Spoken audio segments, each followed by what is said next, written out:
How to fix camera crashing in Moto G17 Power.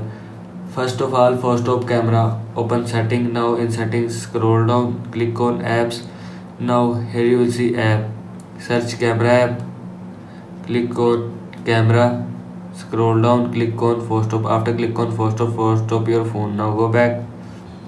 After that, restart device. Swipe down, open quick setting panel, click on power off icon and click on restart. After click on restart, restart your device. Now go back. After that, clear camera cache. Open setting, scroll down, again click on apps, again search camera app and again click on camera. Scroll down, click on storage and cache and click on clear cache. After click on clear cache, storage will be clear cache from your phone. Now go back.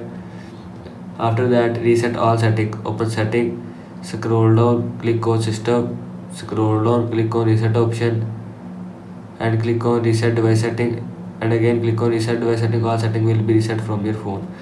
This is how you can fix camera crashing in Moto G17 Power. I hope so you like this video and thanks for watching this video.